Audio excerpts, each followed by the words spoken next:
Assalamualaikum warahmatullahi wabarakatuh. Selamat sore dan salam sejahtera bagi kita semua. Alhamdulillah pada kesempatan ini kita bisa bersama-sama kembali dalam topik yang cukup istimewa ini. PPI mengangkat kaitannya dengan topik porang. Mungkin kalau diperbolehkan share screen kepada host, saya ingin sedikit share screen. Sudah Pak, silakan Pak. Oke, baik. Jadi sedikit yang ingin saya sampaikan terkait dengan diskusi porang kita sore ini itu adalah bagaimana kemudian analisis potensi ekonomi porang. Jadi kalau kita lihat ini adalah beberapa produk yang sampai saat ini itu memang sedang dikembangkan di luar begitu.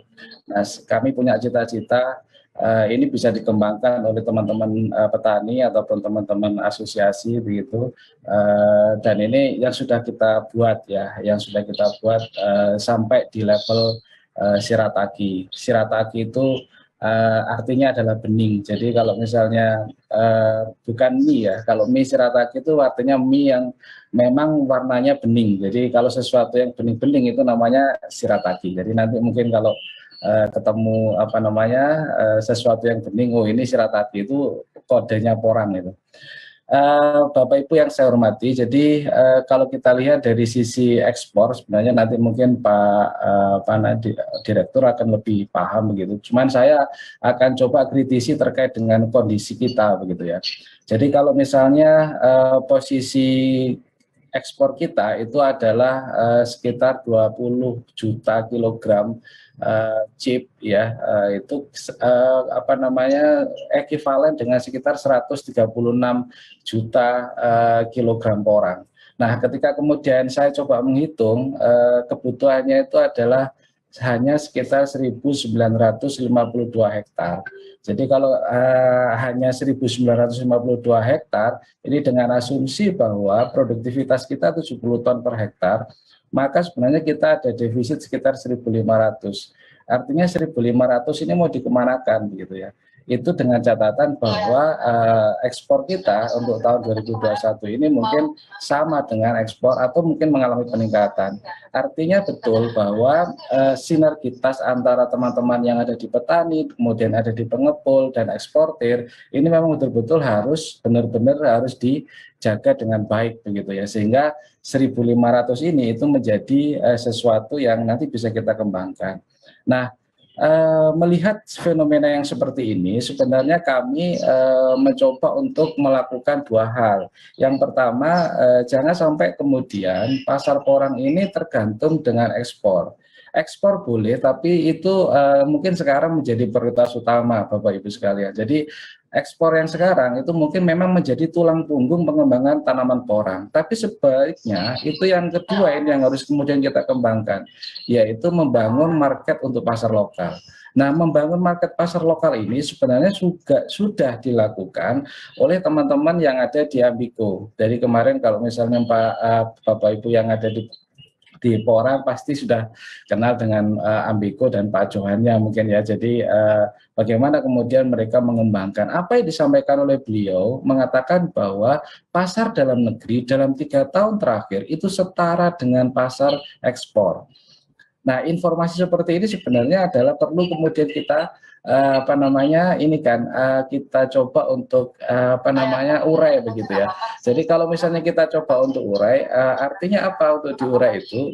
Kita urai supaya pasar yang ada di dalam negeri ini menjadi pasar yang betul-betul bisa kita develop sendiri begitu. Nah, sudah dicontohkan oleh Pak Ambiko tadi itu, mereka sanggup dan mereka bisa. Nah, seperti yang disampaikan Pak Joko tadi, memang betul bahwa sekarang pasar yang lokal ini yang kemudian dinikmati oleh kalangan masyarakat menengah ke atas begitu ya. Nah, bagaimana kemudian ini menjadi kalangan menengah sedikit ke bawah, karena kalau bawah memang tidak terlalu membutuhkan karena memang kandungan kalorinya terlalu rendah dan ini sangat tidak pas ketika kita alokasikan untuk ke sana.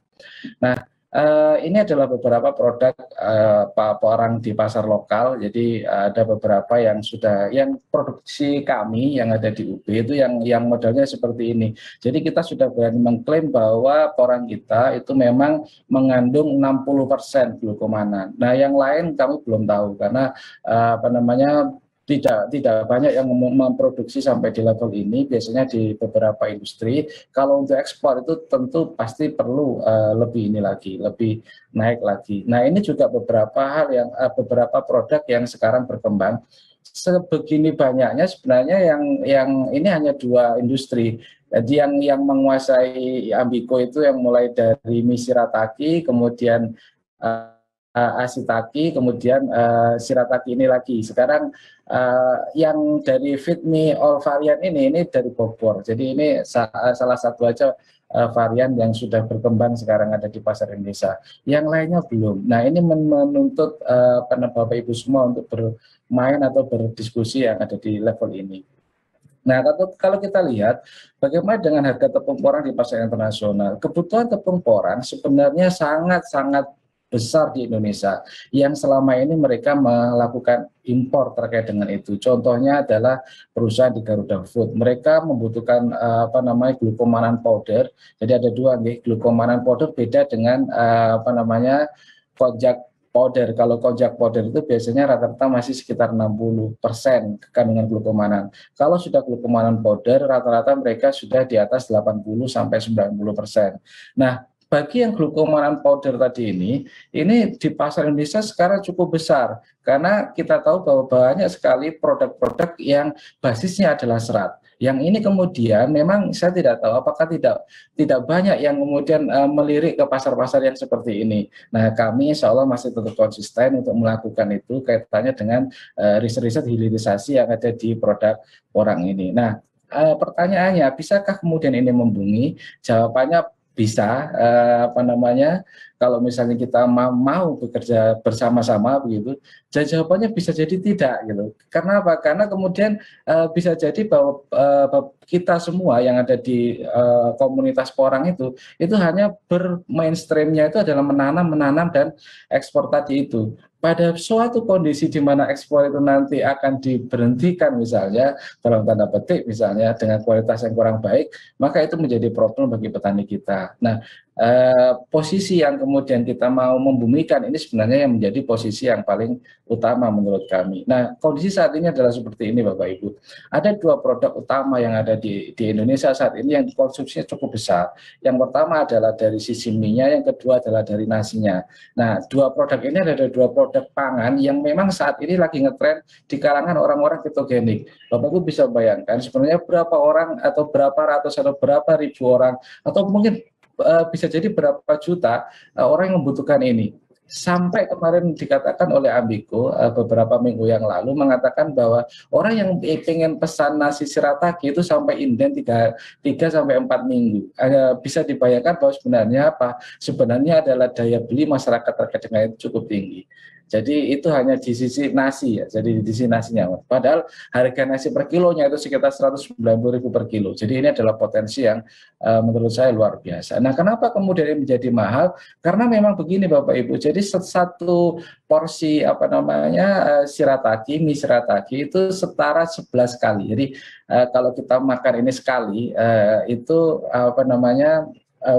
satu kali makan mie ayam biasa itu sama dengan 11 kali kita makan ini. Bisa dibayangkan bagi orang-orang yang pengen program diet dan sebagainya, ini menjadi pilihan yang sangat menarik dari sisi gizinya. Nah, ini adalah kira-kira kita bisa tidak melakukan seperti ini. Ini adalah yang kita buat dengan produk hasil kita sendiri, shirataki yang kita buat. Disediakan sederhana begitu. Nah, produksinya ini bisa kita perbanyak asalkan bahwa teman-teman petani yang ada di daerah masing-masing, misalnya ada di Papua, ada di NTT, ada di Sulawesi, mampu mendirikan pabrik tepung sendiri. Jadi intinya ada di teknologi pembuatan tepung glukomananya, jadi bukan tepung porangnya begitu. Nah, ini adalah impian kita nanti ke depan.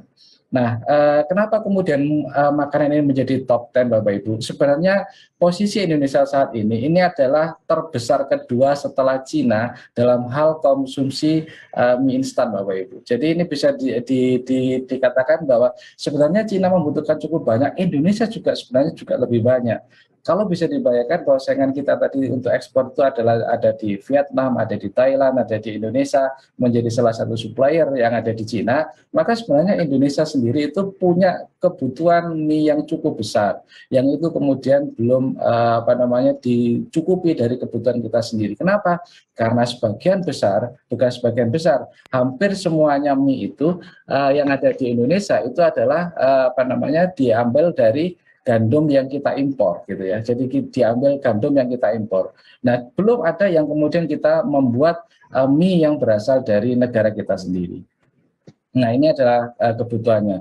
Nah, bagaimana dengan kebutuhan shirataki Bapak Ibu? Kebutuhan shirataki kalau kita asumsikan per sajian ada 8 gram, target kita misalnya 5% dari kebutuhan mie tadi dengan produktivitas 70%, maka hitungan kasar kami itu sekitar kita butuh untuk memenuhi 5% dari kebutuhan mie instan tadi itu yang basisnya shirataki itu kita butuh 927 hektar. Itu kalau kita buat sendiri. Jadi kalau kita ini kan sendiri. Nah, bisa kita kalikan saja sebenarnya berapa yang kita inginkan tergantung dari berapa persen target kita. Kalau kita naikkan jadi 10%, dia akan kita kalikan 2 kali lipat dan itu berlaku seterusnya. Nah, kira-kira seperti ini maknanya. Jadi kalau kita hitung karena kita sudah memulai dari awal dari proses pembuatan chip sampai di shirataki ini kita proses sendiri, maka 1 kilogram porang basah itu setara dengan 4,5 bungkus ya,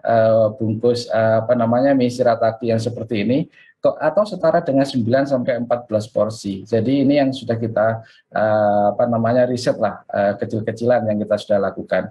Nah, kalau dari sisi rantai bisnis porang tadi yang sudah disampaikan oleh teman-teman pemateri sebelumnya juga bahwa sebenarnya kita menghitung dari umbi ketika harga itu adalah 8.000, maka chip itu nanti akan harganya 78.000.